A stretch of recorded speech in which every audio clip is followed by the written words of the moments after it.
I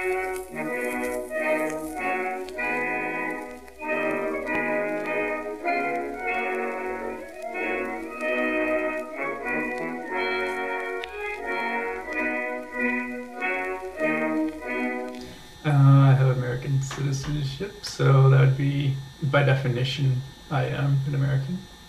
Yes, I do consider myself an American. Yes, I do. We're talking about people who are, well, not just necessarily people, but values, culture, people that are essentially related to not only the history of the United States, but also the values and principles that the United States was founded on. I think that has a lot to do with like personal values. I mean, like if you look at how other countries view Americans, there's just a lot of values that correspond with them, some negative, some positive. Being an American is simply considering yourself an American. Okay. I don't think there are any specific criteria that you have to meet or beliefs that you have to have or attitudes that you have to hold to be an American.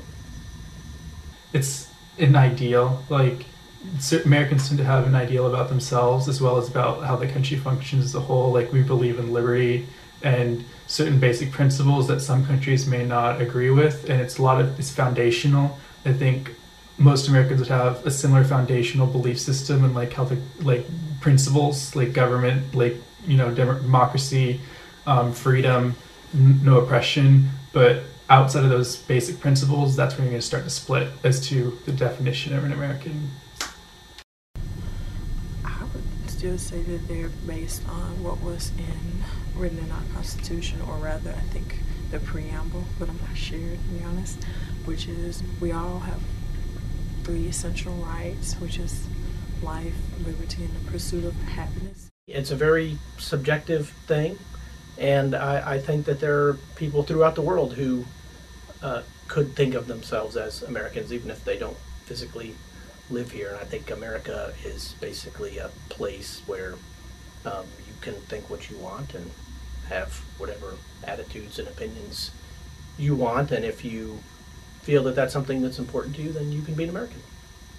Nature of values is change. Change happens.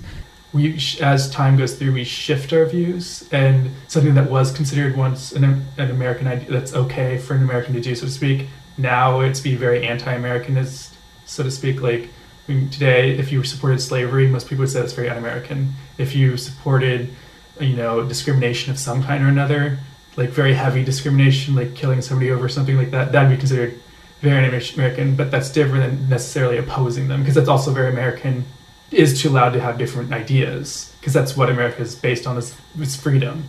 But once you start crossing a line with like actions, it can become there's a very fine line, but it's very possible to become very un-American in certain aspects.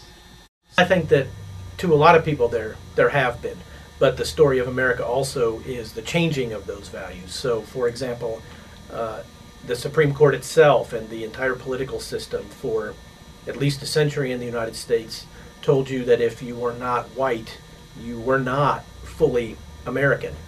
So to me, truly being an American is being a person who rejects, in some cases, the set of values that is the dominant set of values at any given time. If you accept them, that's fine, but if you don't accept them, that's fine too. So to me, the story of America is the story of changing values, and no absolute values that determine what makes someone an American. And that's why I say I don't think there is some sort of objective way to define what it means to be an American.